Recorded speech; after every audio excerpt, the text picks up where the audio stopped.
Hi, welcome to the story panda. 12 ലെറ്റേഴ്സിൻ്റെ next episode കാണാം. റാറ്റും തങ്ങിയേഷനും കൂടെ ചായയുടെ പ്ലേസിലേക്ക് വരികയാണ്. ബാവോയുടെ ആൾക്കാർ വന്നപ്പോൾ അവിടെ മുഴുവൻ തകർത്തിട്ട് പോയായിരുന്നല്ലോ. കൂടാതെ അവർ ചായയുടെ പൈസ എടുത്തുകൊണ്ട് പോയി. അത് ബോട്ട് വാങ്ങാനായിട്ട് കൂട്ടി വെച്ചിരുന്ന പൈസ ആയിരുന്നു. റാറ്റിന് നല്ല വിഷമമുണ്ട്, കാരണം അവനാണല്ലോ ഈ പ്രശ്നത്തിനൊക്കെ തുടക്കം ഇട്ടത്. അവൻ ചായയോട് സോറി പറയുമ്പോൾ പറയുന്നുണ്ട്, ഇനി അതിനെക്കുറിച്ച് ആലോചിച്ചിട്ട് കാര്യമൊന്നുമില്ല, നമ്മളിപ്പോൾ ജീവനോടെ ഇരിക്കുന്നത് തന്നെ വലിയൊരു കാര്യമാണ്. എന്തായാലും കുറച്ച് ദിവസം നിങ്ങൾ ഇങ്ങോട്ടേക്ക് വരണ്ട. ചായ എന്നിട്ട് തങ്ങി യേശുവിനോട് പറയുന്നുണ്ട്, നാളെ തൊട്ട് നീ സ്കൂളിൽ പോകണം, ഇപ്പോൾ വീട്ടിലേക്ക് പൊയ്ക്കോളാനായിട്ടും പറയുന്നുണ്ട്. അവനത് കഴിഞ്ഞ് മെയിൽ ബോക്സിനടുത്തേക്ക് വരികയാണ്. ഈ ഹൈതാങ് പറഞ്ഞ മെയിൽ ബോക്സ്. അവനവിടെ വന്നപ്പോൾ അവളും അങ്ങോട്ടേക്ക് സ്കൂൾ കഴിഞ്ഞ് വരുന്നുണ്ട്. അവൾ പറയുന്നുണ്ട്, ഈ മെയിൽ ബോക്സ് ഇവിടെ ആരോ കൊണ്ട് വെച്ചതാണ്, നമ്മുടെ കടയിലെ ഇവൻറ്റിന് ഇത് ഉപകാരപ്പെടുമെന്ന് പറഞ്ഞതുകൊണ്ട് ബോസ് ഇവിടെ തന്നെ വെച്ചേക്കാണ്. അപ്പോൾ അവൻ ചോദിക്കുന്നുണ്ട്, ഇതിലെ ലെറ്റേഴ്സൊക്കെ ആർക്കാണ് മെയിൽ ചെയ്യുന്നത്, എങ്ങോട്ടേക്കാണ് മെയിൽ ചെയ്യുന്നത്? അവൾ പറയും, ആർക്കും മെയിൽ ചെയ്യുന്നില്ല, ഞങ്ങളത് സൂക്ഷിച്ച് വെക്കുകയാണ് ചെയ്യുന്നത്. പക്ഷേ ആദ്യമായിട്ട് ഈ മെയിൽ ബോക്സ് ഇവിടെ കണ്ടപ്പോൾ ഇതിനകത്ത് എനിക്കൊരു ലെറ്റർ ഉണ്ടായിരുന്നു. ബോസ് അതിൻ്റെ കയ്യിലെടുത്ത് തരുകയും ചെയ്തു. അതാണ് ആ ലവ് ലെറ്റർ. അതല്ലാതെ ഞാനിതിലൊരു ലെറ്റർ എഴുതിയിട്ടിട്ടുണ്ടായിരുന്നു. പക്ഷേ ആ ലെറ്റർ ഇപ്പോൾ ഡിസപ്പിയർ ആയി. ബാക്കി എല്ലാ ലെറ്ററും കിട്ടി, എൻ്റെ ലെറ്റർ മാത്രം കാണുന്നില്ല. അവനെ ലെറ്റർ ബോക്സ് ഓപ്പൺ ചെയ്യാൻ നോക്കുമ്പോൾ അത് പൂട്ടിയേക്കുവാണല്ലോ. ഇത് തുറക്കാൻ പോലും പറ്റുന്നില്ല. അപ്പോൾ ആരോ ഈ ലെറ്റേഴ്സിനുള്ളിൽ എന്തോ ഒരു പരിപാടി നടത്തിയിട്ടുണ്ട്. അവൻ അവളോട് ചോദിക്കുന്നുണ്ട്, നിനക്ക് ഉറപ്പാണോ അത് നിൻ്റെ ബോസ് അല്ല ചെയ്തതെന്ന്? അപ്പോൾ അവൾ ചോദിക്കും, ബോസ് എന്തിനാ എനിക്ക് ഒരു ലവ് ലെറ്റർ അത് നിൻ്റെ പേരിൽ എഴുതുന്നേ, നിനക്ക് ബോസിന് പരിചയമുണ്ടോ? അവൻ പറയും, ഇല്ല. അപ്പോൾ പിന്നെ അങ്ങനെ വരാൻ ചാൻസേ ഇല്ല. അവൻ ഉറപ്പിച്ച് വിശ്വസിക്കുകയാണ്, ആരോ ഇതിലെന്തോ ചെയ്യുന്നുണ്ട്. അങ്ങനെ അന്ന് രാത്രി അവരൊരു ലെറ്റർ കൊണ്ടുവന്ന് പോസ്റ്റ് ചെയ്യാനായിട്ട് തീരുമാനിക്കുകയാണ് മെയിൽ ബോക്സിൽ. പക്ഷേ ലെറ്ററിനകത്തൊന്നും ഇല്ല, ജസ്റ്റ് പേപ്പർ മാത്രമാണ്. അതിൻ്റെ മെയിൻ ഉദ്ദേശം ആരെങ്കിലും അതെടുത്തുകൊണ്ട് പോയിട്ട് വേറെ എന്തെങ്കിലും കൊണ്ട് വെക്കുന്നോ എന്നോ ഇല്ലയോ എന്നുള്ളത് കണ്ടുപിടിക്കുക എന്നുള്ളതാണ്.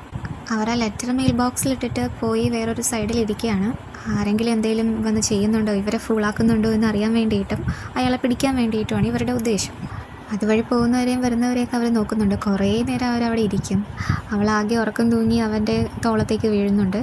എന്നിട്ടും കുറേ നേരം വെയിറ്റ് ചെയ്യുന്നുണ്ട്, പക്ഷെ ആരെയും കാണുന്നില്ല. അവസാനം അവൾ ഉറക്കത്തിൽ നിന്ന് എഴുന്നേക്കും. അവനോട് സമയം എന്തായി എന്ന് ചോദിക്കുമ്പോൾ അവൻ പറയും, എനിക്കും അറിയത്തില്ല, എന്തായാലും കുറേ നേരമായി നമ്മളിവിടെ ഇരിപ്പുണ്ട്, പക്ഷെ ആരും വന്നിട്ടില്ല എന്നവൻ പറയുകയാണ്. എന്നിട്ട് അവൻ പറയും, നീ വേണേ വീട്ടിൽ പൊക്കോ, നിനക്ക് സ്കൂളിൽ പോകാനുള്ളതല്ലേ നാളെ, ഞാൻ എന്തായാലും സസ്പെൻഡ് ആയിരിക്കുകയല്ലേ, ഞാനിവിടെ ഒന്ന് നോക്കിക്കോളാം ആരെങ്കിലും വരുന്നുണ്ടെങ്കിൽ. അവൾ പറയും, അത് ശരിയാവില്ല, മഴ പെയ്താലോ കുറച്ച് കഴിയുമ്പോഴത്തേക്കും, നിനക്ക് ദേഹത്ത് മുറിവൊക്കെ ഉള്ളതല്ലേ, അത് ഇൻഫെക്റ്റഡ് ആയി കഴിഞ്ഞാൽ ശരിയാവില്ല, വാ നമുക്ക് വീട്ടിൽ പോകാം, ഞാൻ നിന്നെ വീട്ടിലേക്ക് കൊണ്ടാക്കാം എന്ന് അവൾ പറയും. അവനിപ്പോഴും കാല് നേരെ ആയിട്ടില്ല, അവന് കൊന്നിയാണ് നടക്കുന്നത്. അപ്പോൾ അവൾ താങ്ങി പിടിച്ച് അവനെ വീട്ടിലേക്ക് കൊണ്ടാക്കും. അത് കഴിഞ്ഞ് പിറ്റേ ദിവസമാവും. അവൾ അവൻ്റെ വീട്ടിലേക്ക് വരുന്നുണ്ട്. അവന് സ്റ്റീംഡ് ബൺസും വാങ്ങിക്കൊണ്ടാണ് അവൾ വരുന്നത്. അതവൻ്റെ കയ്യിൽ കൊണ്ട് കൊടുത്തിട്ട്, ഞാൻ സ്റ്റോറിൽ വെയിറ്റ് ചെയ്യാം, നീ ചേഞ്ച് ചെയ്തിട്ട് വാ എന്നവൾ പറയുന്നുണ്ട്. അവൾ സ്കൂളിലേക്ക് വരും രാവിലെ. അപ്പോൾ ബ്ലാക്ക് ബോർഡിൽ ഇവളുടെ ലവ് ലെറ്ററിൻ്റെ കേസ്, അത് ഈ പ്രശ്നക്കാരൻ പയ്യന്മാർ അവളെയും തങ്കേഷിനെയും വെച്ചിട്ടൊക്കെ വരച്ച് വെച്ചേക്കുകയാണ്. എന്നിട്ട് കുറേ തമാശ രൂപേണയുള്ള കമൻസും എഴുതി വെച്ചിട്ടുണ്ട്. ഈ ഹൈതാങ്ങിനോട് കുറച്ചെങ്കിലും സ്നേഹമുള്ള ഒരു ഫ്രണ്ട് ഉണ്ട് അവൾക്ക് അവിടെ. അവൾ വന്ന് ഇവന്മാരോട് ചോദിക്കുന്നുണ്ട്, നിങ്ങളെന്താ കാണിച്ചു വെച്ചേക്കുന്നത്? അവന്മാർ പറയും, അത് ഞാനൊന്നുമല്ല വരച്ചത്, നമ്മുടെ ക്ലാസ്സിൽ കുറച്ച് ടാലൻറ്റഡ് ആയിട്ടുള്ള പിള്ളേരുണ്ട്, അവർ റിയൽ ലൈഫിൽ നടക്കുന്ന കാര്യങ്ങൾ അതുപോലെ വരച്ച് വെക്കാറുണ്ട്, അത്രയേ ഉള്ളൂ. അപ്പോഴേക്കും അവൾ ചെന്ന ബോർഡിൽ ഇതൊക്കെ മായ്ച്ചു കളയും. പക്ഷേ നമ്മുടെ ഹൈതാങ്ങിന് അതൊന്നും ഒരു പ്രശ്നമേ അല്ലല്ലോ. അവൾ കൂളായിട്ട് തന്നെ ഇരിക്കുകയാണ്. തങ്ങ ഇവിടെ ലെറ്റർ ബോക്സിൻ്റെ അവിടെ ഇരുന്ന് ആരെങ്കിലും വരുന്നുണ്ടോ എന്ന് നോക്കാനായിട്ട് വെയിറ്റ് ചെയ്തിരിക്കുമ്പോൾ അതുവഴി ബാവോയുടെ വേറൊരു ആൾക്കാരുണ്ടല്ലോ, ഷയോങ് എന്നാണ് ഇവൻ്റെ പേര്, അവരും കൂട്ടുകാരും കൂടി അതുവഴി വരുന്നുണ്ട്. നിനക്കിപ്പോൾ വേറെ പണിയൊന്നുമില്ലേ എന്നൊക്കെ അവൻ ചോദിക്കുന്നുണ്ട്. പക്ഷേ തങ്ങ ഒരു മറുപടിയും കൊടുക്കുന്നില്ല. അപ്പോൾ അവൻ, നീ വർക്ക് ചെയ്തോ, ഇവിടെ തന്നെ ഇരുന്നോ, കുത്തിയിരുന്നോ എന്ന് പറഞ്ഞിട്ട് അവനങ്ങ് പോവുകയാണ്. അവരന്ന് രാത്രി ആ ലെറ്റർ ബോക്സ് തുറന്ന് നോക്കും. പക്ഷേ ആ ലെറ്റർ അവിടെ തന്നെ കിടക്കുകയാണ്. അത് ആക്ച്വലി ലെറ്റർ അല്ല, വെറും ഒരു എൻവലപ്പാണ്, അതിനകത്ത് ലെറ്റർ ഇല്ല. അവരെന്നിട്ട് ആ ബുക്ക് സ്റ്റോറിൽ വന്നിരിക്കുകയാണ്. അവൻ പറയും, നിനക്ക് സ്റ്റീംഡ് ബൺസ് ഇഷ്ടമല്ല എന്ന് എനിക്ക് മനസ്സിലായി, അതുകൊണ്ട് തന്നെ ഞാൻ നിനക്ക് കുറച്ച് സ്വീറ്റ് ആയിട്ടുള്ള ബണ്ണിന്ന് വാങ്ങിക്കൊണ്ട് വന്നിട്ടുണ്ട് എന്നും പറഞ്ഞ് അവളുടെ കയ്യിൽ അത് കൊടുക്കുകയാണ്.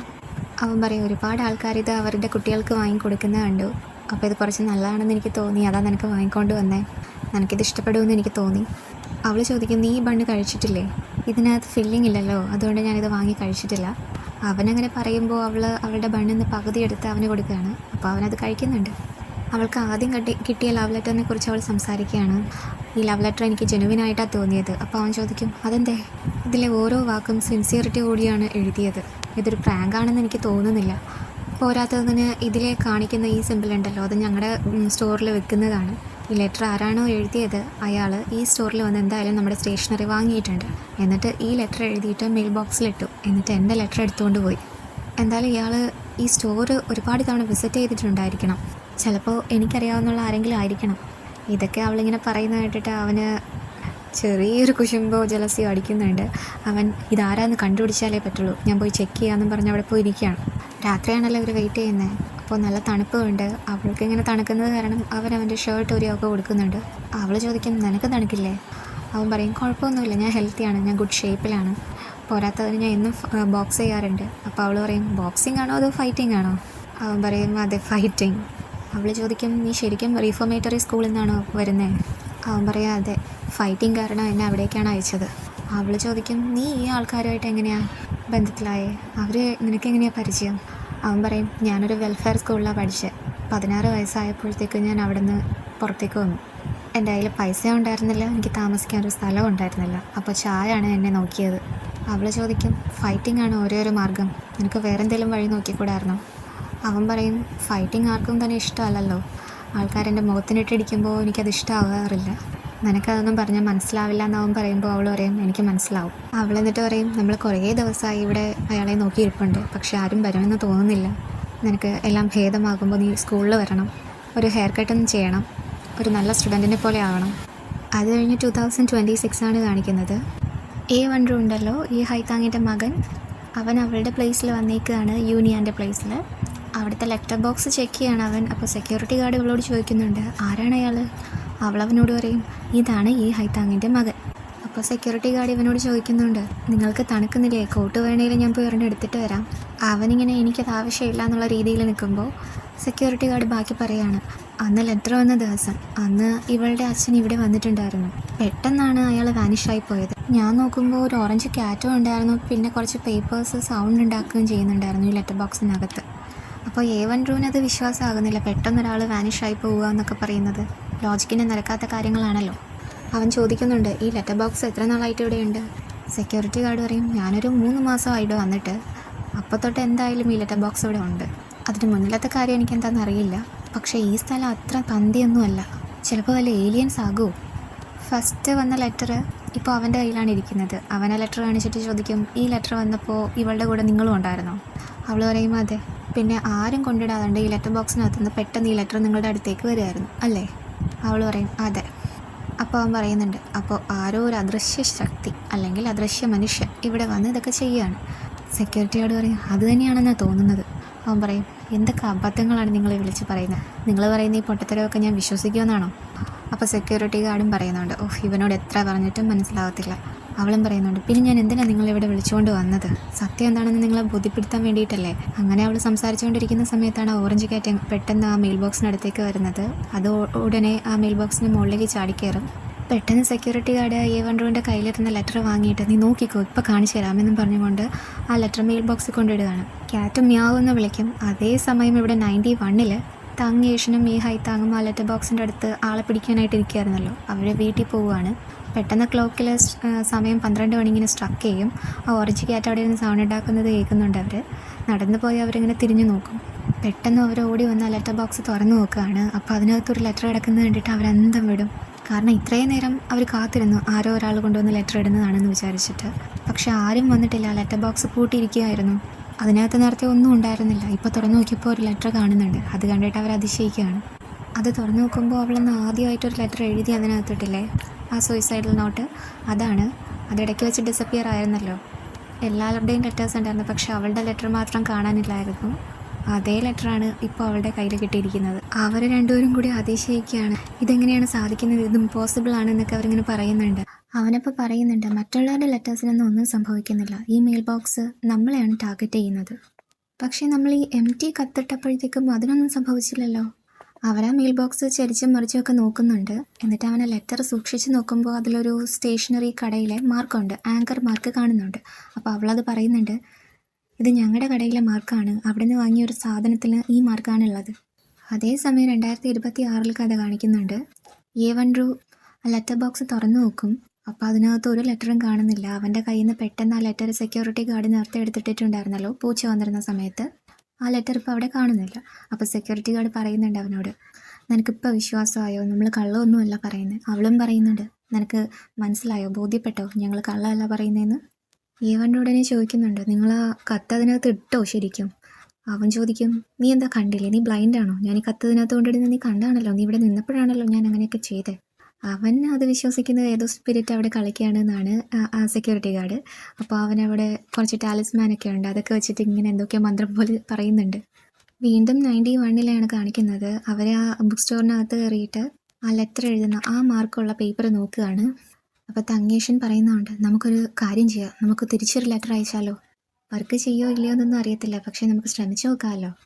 അതേസമയം 26-ലെ കാര്യം കാണിക്കുകയാണ്. വൺറൂന് ഇപ്പോഴും വിശ്വാസമില്ല, ഇവർ ബ്ലാക്ക് മാജിക്ക് കാണിക്കുന്നു എന്നൊക്കെയാണ് അവൻ പറയുന്നത്.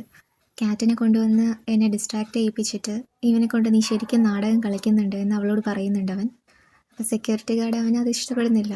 ഞാൻ കഷ്ടപ്പെട്ട് പഠിച്ച് 3 ലെവൽ ഇൻ്റർവ്യൂസ് അറ്റൻഡ് ചെയ്തിട്ടാണ് എനിക്ക് ഈ ജോലി കിട്ടിയത്. നീ എന്നെ വെറും ഒരു നാടകക്കാരനായിട്ട് കാണരുത്. ഇവർ തമ്മിൽ ഫൈറ്റ് ചെയ്യുന്ന കാണുമ്പോൾ അവൾ പറയുന്നുണ്ട്, മതി നിർത്ത്, ഞാനും ഇത് ആദ്യം കണ്ടപ്പോൾ ഷോക്ക്ഡ് ആയിപ്പോയി, ഇങ്ങനെയൊക്കെ സംഭവിക്കുമോ എന്നൊക്കെ ഞാൻ സംശയിച്ചിരുന്നു. പക്ഷേ ഇപ്പം എനിക്കെല്ലാം ബോധ്യപ്പെട്ടു. അതുപോലെ ഇത് നീ ഇപ്പോൾ ആദ്യമായിട്ട് കാണുന്നതല്ലേ, നീയും ചിലപ്പോൾ ഷോക്ക്ഡ് ആയിരിക്കാം, വിശ്വസിക്കാൻ പാടായിരിക്കാം, പക്ഷേ ക്രമേണ നിനക്കത് ബോധ്യപ്പെടും. അവൻ പക്ഷെ വിശ്വസിക്കാനായിട്ട് പാടുപെടുകയാണ്. കാരണം ഒരു ഫിസിക്കൽ ഒബ്ജക്റ്റാണ് ലെറ്റർ, അതെങ്ങനെയാണ് ട്രാൻസ്ഫോം ആവുന്നത്? അവൾ പക്ഷെ പറയുന്നുണ്ട്, അതൊക്കെ ശരി തന്നെയാണ്, പക്ഷേ നീ ഇപ്പോൾ കണ്ടില്ലേ, ആ ലെറ്റർ ഇപ്പോൾ അവിടെ ഇല്ലല്ലോ, അത് വാനിഷായി പോയില്ലേ? അവനപ്പോൾ പറയുന്നുണ്ട്, എന്നാൽ എൻ്റെ ഈ മൊബൈൽ ഫോൺ ഡിസപ്പിയർ ആക്കി കാണിക്കുക. അപ്പോൾ സെക്യൂരിറ്റി ഗാർഡ് പറയും, അത് അങ്ങനെയൊന്നും ഡിസപ്പിയർ ആവില്ല, അതിന് കുറച്ച് കണ്ടീഷൻസ് ഉണ്ട്. നീ കണ്ടതല്ലേ, ഒരു പൂച്ചയുണ്ട്, അത് വന്ന് ഈ മെയിൽ ബോക്സിന് പുറത്തിരിക്കണം, പിന്നെ പാതിരാത്രി ആയിരിക്കണം. അവൾക്കാകെ ദേഷ്യം വന്നിട്ട് അവൾ പെട്ടിയെടുത്ത് പോകുന്നുണ്ട്. അവൾ എന്നിട്ട് വൺറൂനോട് പറയുന്നുണ്ട്, ഇവിടെ നിന്ന് ഫ്രീസായി ചാവണ്ടാത്തുണ്ടെങ്കിൽ എൻ്റെ കൂടെ വീട്ടിലേക്ക് വരാം. അങ്ങനെ അവനും അവളുടെ കൂടെ വീട്ടിലേക്ക് പോവുകയാണ്. പോകുന്ന വഴിയിൽ മുഴുവൻ അവൻ അവളെ ക്വസ്റ്റ്യൻ ചെയ്യുന്നുണ്ട്, ഈ പരിസരത്ത് ആരും അങ്ങനെ താമസമില്ലല്ലോ. അവൾ പറയുന്നുണ്ട്, ഒരു സ്കാമറിനെ ഫോളോ ചെയ്യുന്ന ചിലപ്പോൾ ഡേഞ്ചറസ് ആയിരിക്കും, നീ വേണേൽ ഇവിടെ തന്നെ നിന്നോ, ഞാൻ ചിലപ്പോൾ നിൻ്റെ മാജിക് ട്രിക്ക് ഉപയോഗിച്ച് ഡിസപ്പിയർ ആക്കിയാലോ. അപ്പോൾ അവൻ പറയുന്നുണ്ട്, അങ്ങനെ നീ ചെയ്യുവാണെങ്കിലും ഞാൻ നിന്നെ വിശ്വസിക്കാം. അവൻ അവളുടെ കൂടെ വീട്ടിൽ വരും, എന്നിട്ട് എല്ലാ റൂമും ഒക്കെ സെർച്ച് ചെയ്ത് ചെക്ക് ചെയ്യാണ്. അവൾ പറയും, ഞാൻ പറഞ്ഞില്ലേ, ഞാൻ കള്ളം പറഞ്ഞതല്ല, നിൻ്റെ അമ്മയെ ഞാൻ പിടിച്ചു വെച്ചിട്ടൊന്നുമില്ല.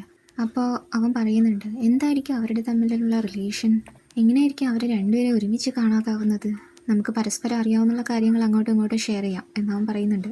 അപ്പോൾ അവൾ അന്ന് നടന്ന സംഭവമൊക്കെ പറയുമ്പോൾ അവൾ അച്ഛൻ ഡിസപ്പിയർ ആയ ദിവസം ഇവളിവിടെ വന്ന് അച്ഛനെ കൊണ്ടുപോകാൻ പോവുകയാണ്, സാധനങ്ങളൊക്കെ പാക്ക് ചെയ്തു, നാളെ പോകും എന്ന് പറഞ്ഞപ്പോൾ അച്ഛൻ ഒരു ലെറ്റർ എഴുതി വെച്ചിട്ട് പിന്നെ കാണാണ്ടായതാണ്, പോലീസ് സ്റ്റേഷനിൽ കംപ്ലയിൻറ്റ് ചെയ്തു എന്നൊക്കെ അവനോട് പറയാണ്. അവൾ പറയും, എന്നിട്ട് എൻ്റെ അച്ഛൻ ഒരു ബാഡ് പേഴ്സൺ അല്ല, നീ അങ്ങനെ വിചാരിക്കരുത്. അപ്പോൾ അവൻ പറയും, പോലീസുകാരെന്താ പറഞ്ഞത്? പോലീസുകാർ പറഞ്ഞു, എൻ്റെ അച്ഛൻ്റെ രജിസ്ട്രേഷൻ ചെക്ക് ചെയ്തപ്പോൾ ഷിഹോങ് എന്ന് പറയുന്ന ആൾ 20 വർഷത്തിന് മുന്നേ മരിച്ചുപോയി പ്രസൻറ്റിൽ വെച്ചിട്ട്. പക്ഷേ ഫോട്ടോയിൽ കാണിച്ച ഷിഹോങ് വേറൊരാളാണ്, എൻ്റെ കൂടെ താമസിക്കുന്ന എൻ്റെ അച്ഛൻ്റെ മുഖം എനിക്കറിയാമല്ലോ. അപ്പോൾ അവൻ ചോദിക്കുന്നുണ്ട്, അപ്പോൾ ഇവിടെ നിൻ്റെ കൂടെ താമസിച്ചുകൊണ്ടിരുന്ന ആൾ ഒരു അപരനാണോ? അവൾ വീണ്ടും അവനോട് ദേഷ്യപ്പെടുന്നുണ്ട്, അപരനോ? അച്ഛന് ചിലപ്പോൾ വേറൊരു പേരായിരിക്കും ഉണ്ടായിരുന്നിരിക്കുന്ന റിയൽ നെയിം. അച്ഛൻ്റെ ഐ ഡി കിട്ടാനായിട്ട് ഒരു വഴിയില്ല, ഐ ഡി ഉണ്ടായിരുന്നെങ്കിൽ നമുക്ക് കൃത്യമായിട്ട് നോക്കാമായിരുന്നു. എന്നിട്ട് അവൾ പോയി ആ ഡാനിഷ് കുക്കി ബോക്സ് എടുത്തുകൊണ്ട് വന്ന് അവനെ കാണിക്കുകയാണ്. ഞാൻ പറഞ്ഞില്ലേ ഇതേപോലത്തെ എൻ്റെ വീട്ടിലുണ്ടെന്ന്, ഇതാണത്, ഇതിനകത്ത് അച്ഛൻ ട്രെയിൻ ടിക്കറ്റ്സ് ആണ് സൂക്ഷിച്ച് വെച്ചിരുന്നത്. അവൻ ചോദിക്കുന്നുണ്ട്, നിൻ്റെ അച്ഛൻ ബാഡ് അല്ലാന്ന് നിനക്ക് എന്താ ഇത്ര ഉറപ്പ്? അവളപ്പോൾ പറയും, രജിസ്റ്ററിൽ എൻ്റെ അച്ഛൻ്റെ പേര് ഷിഹോങ് ആണ്, പക്ഷേ ഫോട്ടോ വേറെയാണ് എന്നുള്ളത് കൊണ്ട് എൻ്റെ അച്ഛൻ ബാഡാകൂ. അവൾ തിരിച്ച് അവൻ്റെ അമ്മേനെക്കുറിച്ചും പറയുന്നുണ്ട്, നിൻ്റെ അമ്മയും ഡിസപ്പിയർ ആയല്ലോ, അതിനെക്കുറിച്ച് നിനക്കൊന്നും പറയാനില്ലേ? അപ്പോൾ അവൻ പറയും, നമുക്ക് അങ്ങോട്ടും ഇങ്ങോട്ടും വഴക്കടിക്കുന്നത് നിർത്താം, എന്നിട്ട് ലോജിക്കലായിട്ട് എന്തെങ്കിലും ചിന്തിക്കാൻ പറ്റുമെന്ന് നോക്കാം. അവൾ പറയുന്നുണ്ട്, ആരാ തുടങ്ങിയ ഫസ്റ്റ്? നീയല്ലേ എന്നോട് ഓരോന്ന് ചോദിച്ചു വന്ന്. അപ്പോൾ അവൻ സോറി പറയും. എന്നിട്ട് അവൾ വീണ്ടും ചോദിക്കുകയാണ്, നിൻ്റെ അമ്മയെക്കുറിച്ച് പറയും, എന്തിനാണ് നിൻ്റെ അമ്മ നിൻ്റെ അച്ഛനെ ഡിവോഴ്സ് ചെയ്തത്? അവൻ പറയും, എൻ്റെ അമ്മ എൻ്റെ അച്ഛനെ ഡിവോഴ്സ് ചെയ്തു, എന്നിട്ട് ഞങ്ങൾ ഇംഗ്ലണ്ടിലേക്ക് മൂവ് ചെയ്തു, എനിക്ക് 10 വയസ്സുള്ളപ്പോഴായിരുന്നു അത്. അമ്മ കൂടെ ഇംഗ്ലണ്ടിലേക്ക് വരുന്നില്ല എന്ന് വാശി പിടിച്ചതുകൊണ്ടാണ് അച്ഛൻ ഡിവോഴ്സിന് തയ്യാറായത്. അവൾ വീണ്ടും കളിയാക്കുകയാണ്, ഇത്രയും ചെറിയ സില്ലി റീസൺസിനൊക്കെ ആളുകൾ ഡിവോഴ്സ് ചെയ്യും, കഷ്ടം തന്നെ എന്നൊക്കെ പറയുന്നുണ്ട്. അവൻ പറയും, എൻ്റെ അമ്മ അങ്ങനത്തെ പ്രശ്നക്കാരിയൊന്നുമല്ല. അവൾ പറയും, അപ്പോൾ എങ്കിൽ നിൻ്റെ അച്ഛനായിരിക്കും പ്രശ്നക്കാരൻ. അവൾ എന്നിട്ട് ചോദിക്കുന്നുണ്ട്, നിൻ്റെ അമ്മ എന്നിട്ട് 2ാമത് വിവാഹം കഴിച്ചോ? അവൻ പറയില്ല. നിൻ്റെ അമ്മ വേറെ ആരെങ്കിലും ഡേറ്റ് ചെയ്തോ? അതൊന്നും എനിക്കറിയില്ല. അവൾ വീണ്ടും അവനെ വഴക്ക് പറയാണ്, നിനക്ക് നിൻ്റെ അമ്മയെക്കുറിച്ച് ഒന്നും അറിയില്ല, നീ ശരിക്കും അവരുടെ മകൻ തന്നെയാണോ?